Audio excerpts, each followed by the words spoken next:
If falling in love was a crime, then I guess I was already guilty before I even knew it. The first time our eyes met across that quiet suburban kitchen, I realized something terrifying. Sometimes the heart doesn't care about rules, age, or titles. Just wants. And mine wanted her. It was supposed to be a normal summer. I was 19, reckless, still figuring out who I was. My best friend Emily had invited me to spend a few weeks at her house in a small town in Massachusetts. I imagined long nights of Netflix, gossip, maybe sneaking out for late-night milkshakes. What I didn't imagine was falling in love with the one woman I was absolutely not supposed to. Her mother, Claire. Claire wasn't the kind of mom you forgot. She was stunning in that effortless, heartbreaking way, like she never tried to be beautiful, she just was. Tall, poised, with long black hair that seemed to catch every bit of light in the room. She carried herself with a quiet grace that made everyone lean in without realizing it. And beneath that there was something else. A sadness in her smile, like she had learned to live with a story she didn't tell anyone. The first night I stayed over, Emily ran upstairs to grab something, leaving me alone in the kitchen. That's when Claire walked in barefoot, holding a glass of red wine. Our eyes met, and I swear the whole damn room shifted. "You must be Anna," she said, her voice calm, warm, almost musical. "Emily talks about you all the time." I tried to play it cool, but my voice betrayed me. "All good things, I hope." Her smile deepened, but her eyes held something unreadable. "Only the best." It should have ended there, just a harmless conversation with my best friend's mom. But the problem was every moment after that felt like fire. Dinner, movie nights, even lazy mornings when Claire would pass by in her robe, pouring coffee, humming softly to herself. I caught myself memorizing the shape of her hands, the curve of her lips when she laughed. And each time I reminded myself, "Stop it, Anna. This is wrong." But my heart didn't listen. The small town had a way of slowing time. Days stretched with the heavy scent of cut grass. Nights hummed with the sound of crickets. Emily and I spent hours driving with the windows down, singing too loud to the radio. But whenever we came back home, it wasn't Emily I was searching for in the doorway. It was Claire. One Saturday evening, Emily left for a sleepover at another friend's house. I was supposed to join her, but I faked a headache. The truth was, I wanted the house quiet. I wanted to breathe in the same air as Claire without anyone else around. Claire found me curled up on the couch with a book I wasn't really reading. She tilted her head. "Not feeling well?" "Just a headache," I lied. She gave me that half smile again, the one that made my stomach twist. "Tea helps. I'll make you some." In the kitchen, she moved with a kind of graceful ease that mesmerized me. When she set the mug in front of me, her fingers brushed mine, light as a whisper. My breath caught. She noticed, I know she did, but she didn't pull away right away. For a fraction of a second, it felt like she was just as caught in this dangerous gravity as I was. The tea was hot, but my chest burned hotter. It became a pattern after that. Little moments that felt too big. A glance that lasted a second too long. A touch that lingered. A laugh that was softer when it was just the two of us. And with every passing day, the guilt grew sharper. I was betraying Emily, the girl who had been my best friend since middle school, the one who trusted me enough to invite me into her home. And yet, when Claire looked at me, I felt seen in a way I had never been seen before. Not as Emily's friend, not as just another teenager fumbling through life, but as me. I tried to tell myself it was just a crush, that it would pass. But one night shattered that illusion. It was raining, a heavy summer thunderstorm that rattled the windows. Emily was at work, doing a late shift at the diner. Claire and I were alone again. We sat in the living room, the storm casting silver shadows across her face. She poured herself another glass of wine, then offered me one. I shouldn't have taken it, but I did. "Storms make the world feel smaller, don't they?" she said softly, staring out the window. "Or maybe bigger," I replied, surprising myself. "Like everything's louder, rawer, more honest." She turned to look at me, then really look, and the air between us tightened. My pulse raced. I should have stood up, walked away, anything. But instead I held her gaze. And for the first time I thought maybe she feels it too. Her hand brushed mine again, deliberate this time. Neither of us moved. The storm roared around us, but the only thing I could hear was the pounding of my own heart. I didn't kiss her that night. She didn't kiss me either. But the silence said everything. The weeks that followed were a war inside me. Every time Emily laughed, every time she confided in me, I felt like the worst person alive.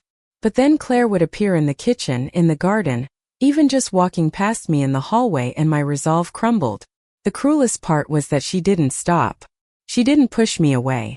If anything, she drew closer in ways only we noticed. A shared smile at breakfast. A touch on my shoulder that lingered. A look across the room that lasted just a heartbeat too long. And then came the night I couldn't pretend anymore.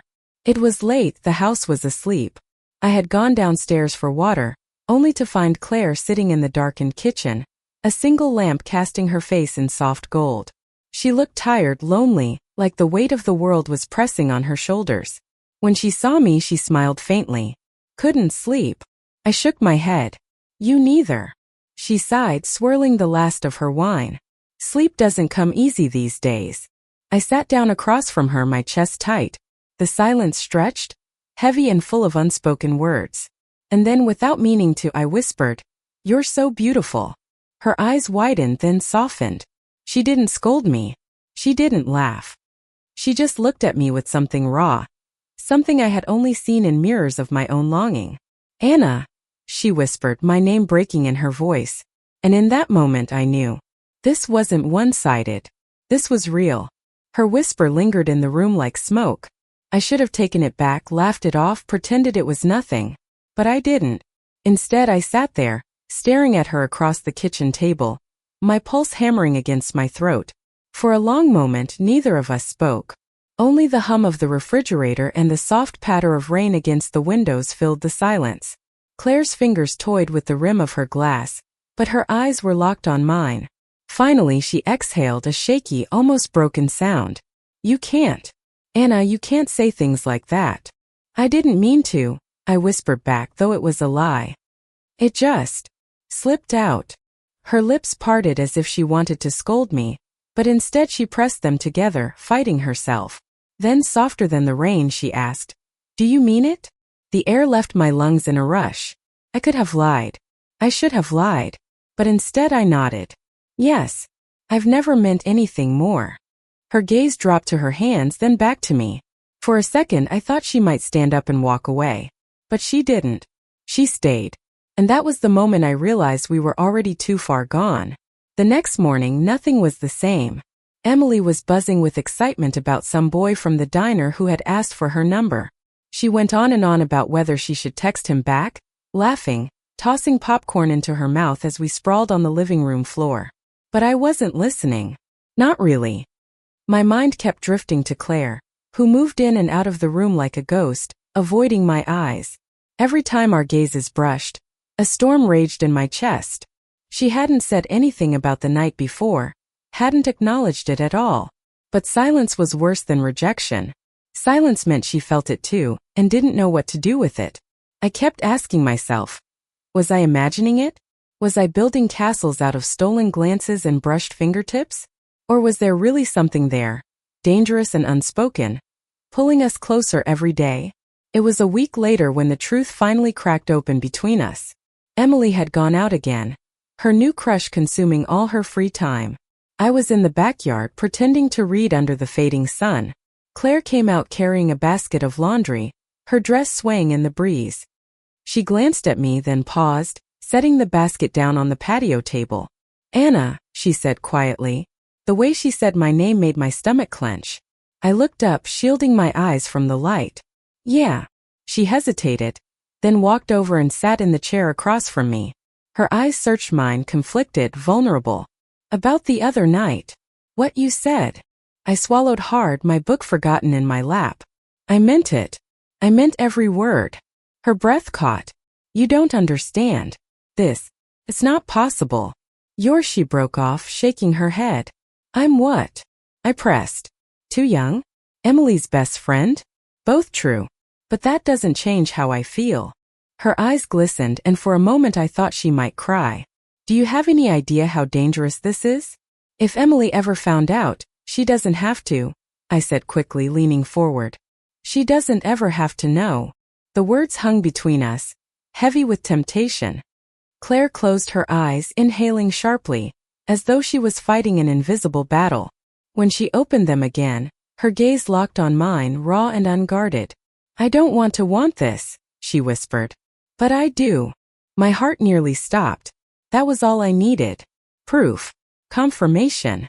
"Then don't fight it," I breathed. And for the first time she didn't pull away. That night everything changed. It didn't happen suddenly, no dramatic kiss in the rain, no cinematic declaration. It was slower, quieter, more dangerous. A brush of her hand against mine as she passed me the remote. The way her knees bumped against mine under the table. And she didn't move away. The heat in her eyes when we found ourselves alone in the kitchen again. When it finally happened, it was in the simplest of moments. I was heading upstairs, passing her in the hallway. We both stopped too close, the air electric. She looked at me, her lips parted, her breath uneven. And before I could stop myself, I leaned in. Our lips touched for only a second, featherlight, but it was enough to ignite everything. She pulled back instantly, her eyes wide with shock, but she didn't look angry. She looked terrified. "Anna," she whispered, her voice trembling. This can't." But I could see it in her eyes. She wanted it as much as I did. So I whispered back, "Then why does it feel so right?" The days that followed were both heaven and hell. Heaven because I finally knew she felt it too. Because every secret smile, every stolen touch, every quiet moment was alive with the kind of intensity one had only read about in novels. Hell because Emily was right there. Always there. Laughing, talking, completely oblivious to the dangerous current running beneath her own roof. Every time Emily left the room, Claire and I would glance at each other, the unspoken tension nearly unbearable. Every time our hands brushed, I felt like the world was splitting open. And yet, we never went further than that one kiss. We were suspended in this fragile, dangerous in-between, terrified of breaking it, terrified of being caught. But secrets have a way of unraveling. It happened one night when Emily dragged me to a bonfire party at the lake. She got drunk fast, laughing too loud, dancing with her new boy. I ended up sitting on a log, staring at the flames, my thoughts a million miles away. Claire. Always Claire. Emily stumbled over and plopped down beside me, slurring. "You've been weird lately." My stomach dropped. Weird? How? She narrowed her eyes the way drunk people do when they're trying to see through fog. "I don't know. Distant. Like your brains. Somewhere else." She nudged me. "You got a crush or something?" I laughed nervously, shaking my head. "No. Just tired." But her words haunted me the whole night. Because she wasn't wrong. I was distant. And if I wasn't careful, she would see right through me. The breaking point came 2 nights later. Emily had gone to bed early after another long shift. I couldn't sleep, so I went downstairs for water. And there she was, Claire, sitting in the dark living room, the glow of the lamp haloing her like something out of a dream. We didn't speak at first. I just sat down beside her, my heart in my throat. Finally, she turned to me, her eyes tired but soft. "This is killing me." My chest tightened. "Me too. I can't stop thinking about you," she admitted, her voice cracking. "But every time I do, I see Emily's face, and the guilt is unbearable." I swallowed hard, tears stinging my eyes. "Do you think I don't feel that? She's my best friend. I love her. But I love you too." Her breath caught at the word. Love. Neither of us had said it before.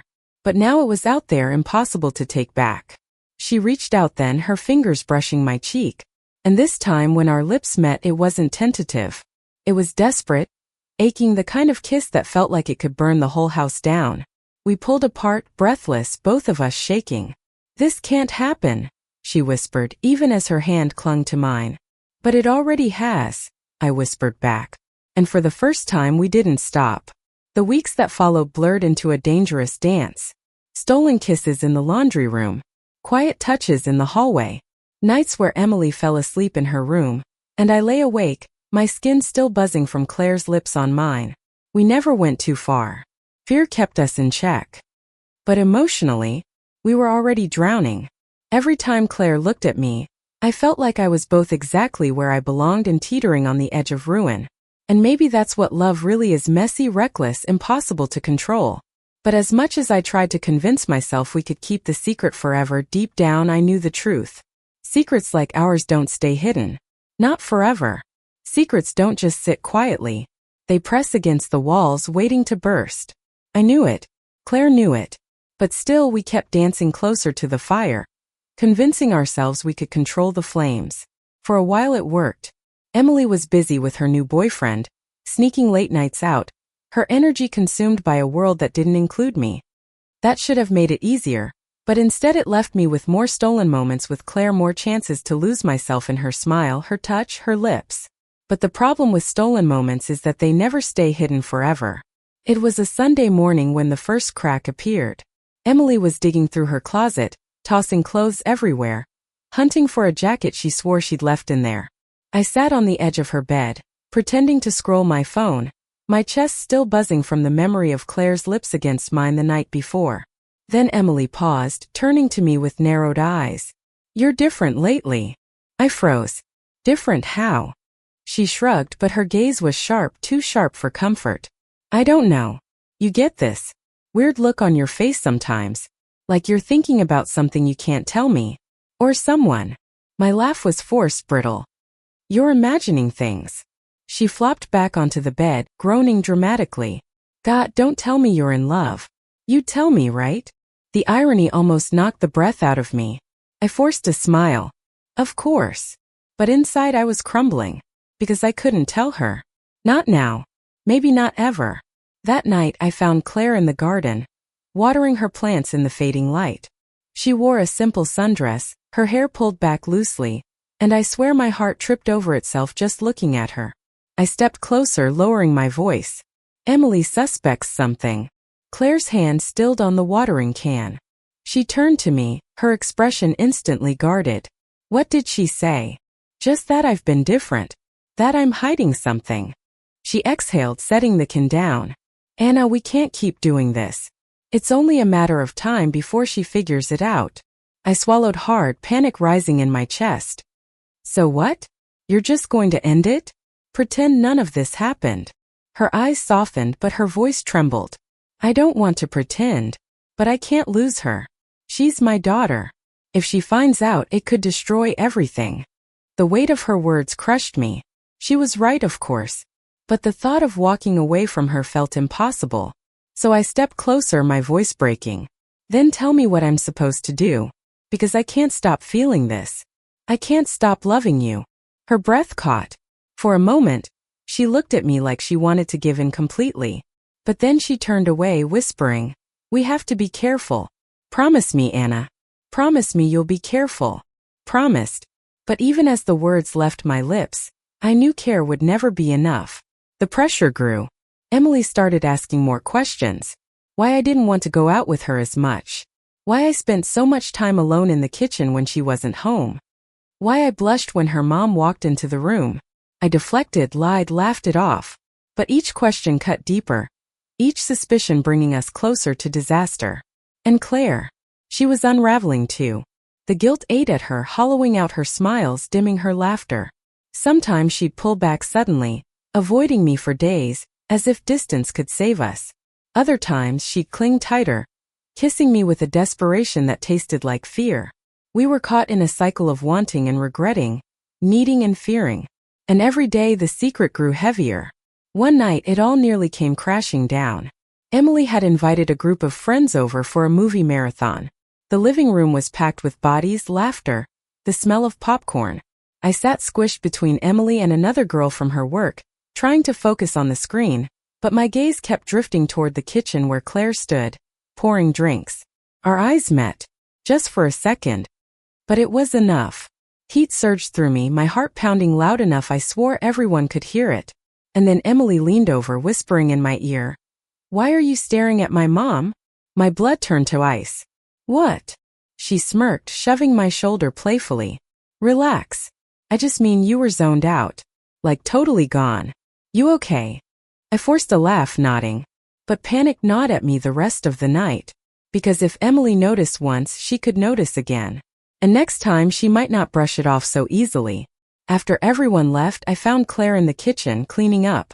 Her hands shook as she stacked cups, her jaw tight. "She saw," I whispered. Claire froze. "What?" "She saw me looking at you." She asked why. I think she was joking, but I trailed off, my voice breaking. Her shoulders slumped, and for the first time, I saw fear etched into every line of her face. "This has to stop," she said, barely audible. The words gutted me. "Stop? Claire, you don't mean that." "I do." Her voice was sharp, final. She turned, her eyes wet but firm. "We can't keep doing this, Anna. It's not fair to her. It's not fair to us. We're living a lie, and eventually it's going to explode. I can't let that happen. I won't." Tears burned my eyes, but anger flared too. "So what? You're just going to throw me away? Like none of this mattered." Her lips trembled, and for a second she looked like she might break. But then she whispered, "It mattered too much. That's the problem." And with that she walked out, leaving me standing there, shattered. The next few days were unbearable. Claire avoided me completely. No glances, no touches, not even a word unless Emily was around. She built walls higher than I could climb, and I hated her for it. Hated her, but missed her so much it hurt to breathe.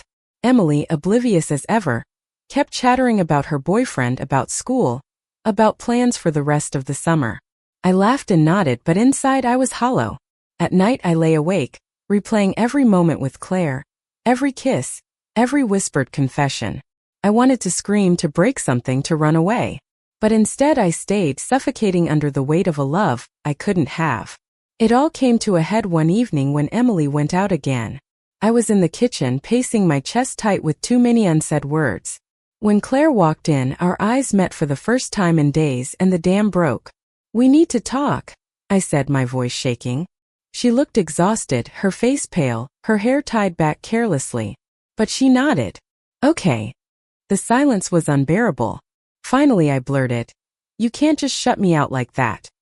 You can't pretend this didn't happen." Her eyes filled with tears, but her voice was steady. "I'm trying to protect you. And Emily. And myself. What we're doing. It's not sustainable, Anna. It's going to destroy us. Then let it." I snapped, my voice breaking. "Let it destroy us, because I'd rather burn with you than feel nothing at all." She flinched, her hand covering her mouth as tears slipped down her cheeks. And then suddenly she was in my arms, sobbing against me. "I love you," she whispered, broken and raw. "God help me, I love you." I held her tight, my own tears falling. "Then don't push me away. Please, don't." For a long time we just stood there, clinging to each other like we were both drowning. And maybe we were. But in that moment I didn't care. Because love, even forbidden, even doomed, felt like the only thing keeping me alive. And if it was going to destroy us, then so be it. The night it all unraveled was so ordinary it felt cruel. Emily was sprawled on the couch, scrolling her phone, laughing at something her boyfriend had sent. I sat in the armchair, pretending to watch TV, my nerves raw from the fight Claire and I had barely survived the night before. She moved through the house quietly, cooking dinner, setting plates, her eyes carefully avoiding mine. It might have stayed that way, tense silence, stolen glances, a secret barely contained if I hadn't slipped. It was small, a mistake born of exhaustion and longing.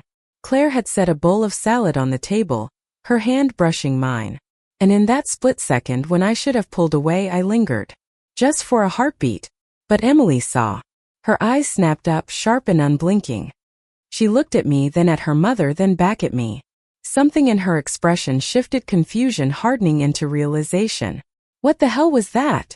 she asked, her voice cold, unfamiliar. The room froze. My blood drained.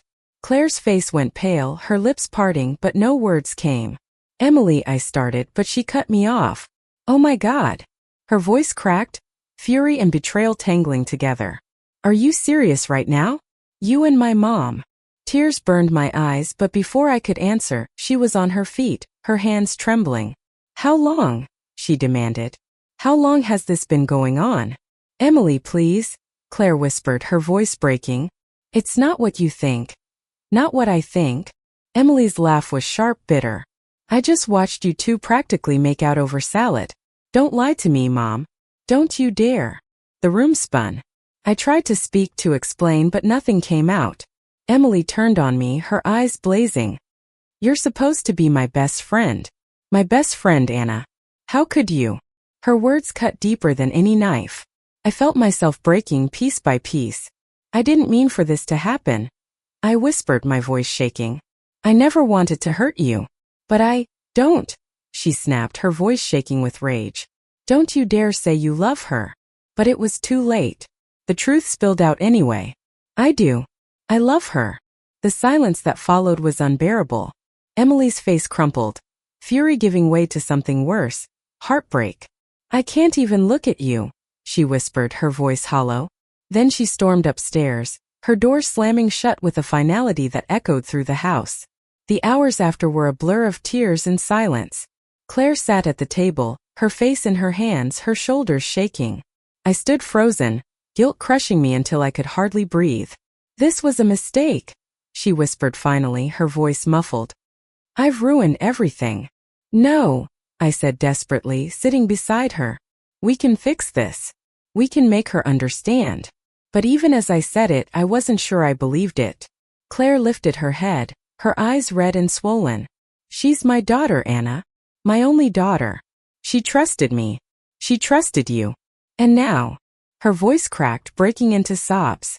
Now she'll never forgive us. I wanted to argue. I wanted to promise her everything would be okay. But the truth was I didn't know. For the first time I wondered if love really was enough. The days that followed were hell. Emily refused to speak to either of us. She locked herself in her room, blasting music to drown us out.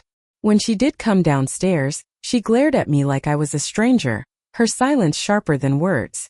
Claire tried begging her to talk, but Emily shut her down every time. And me? I didn't dare. I gave her space, though every inch of distance felt like punishment. The house was suffocating, filled with words unsaid, apologies unspoken. I lay awake night after night, staring at the ceiling, wondering if I'd lost everything. Emily, Claire, the fragile love we'd built. Maybe we were doomed from the start. It was a week later when everything broke open again. Emily came downstairs one morning, her face pale, her eyes rimmed with exhaustion. She didn't look at me. She didn't look at her mom. She just sat at the table, her hands clenched in her lap. Talk, she said finally, her voice flat. Both of you. Now. The air thickened. Claire and I exchanged a glance, then she nodded. I never meant for this to happen, Claire began, her voice trembling. I never wanted to hurt you, Emily. You are the most important person in my life. But I can't lie to you. I care about Anna. More than I should. Emily's jaw tightened. Her gaze slid to me. And you. My throat felt raw. I love her, I whispered. I know it's wrong. I know it hurts you. But I can't change how I feel. Tears welled in Emily's eyes, but she blinked them back, shaking her head. You were supposed to be my friend. My safe place. And you, her voice broke. You took my mom from me. No, I said quickly, desperate. I didn't take her. She's still your mom. Nothing changes that. I would never stop. Her voice cracked like a whip. I don't want to hear it. Silence followed. Heavy. Final. She stood, pushing her chair back. But just before leaving she paused, her voice low. I don't know if I can forgive either of you. Not yet. Maybe not ever. And then she was gone. The weeks after were a blur of fractured routines. Emily avoided me completely, her distance a constant reminder of my betrayal. Claire was caught between us, torn in two, her guilt consuming her. We tried to hold on to what we had, sneaking moments when Emily wasn't around, clinging to each other like lifelines. But it wasn't the same. The weight of Emily's silence hung over us, poisoning every kiss, every touch. One night, after another failed attempt at conversation with Emily, Claire broke down. I can't do this anymore, she whispered, her tears soaking my shirt. I can't keep choosing between you and her. I'm losing her, Anna. And I can't, her voice cracked. I can't lose my daughter. My chest caved in. I wanted to beg her to choose me, to fight for us. But I saw the truth in her eyes. She loved me. But Emily was her world. And I couldn't ask her to give that up. So I let her go. The summer ended in silence. I packed my bags quietly, Emily avoiding me even in my final days there. Claire hugged me goodbye at the door, her arms tight, her lips brushing my cheek one last time. Take care of yourself, she whispered, her voice breaking. I nodded, tears blurring my vision. You too. And then I walked away, leaving behind the house, the town, and the woman I loved. Time has a way of softening edges, even the sharpest ones. Months passed. I went back to school, threw myself into classes, work, anything to keep my mind busy. The ache didn't fade, but it dulled, becoming something quieter, something I carried with me instead of drowning in. Emily never called.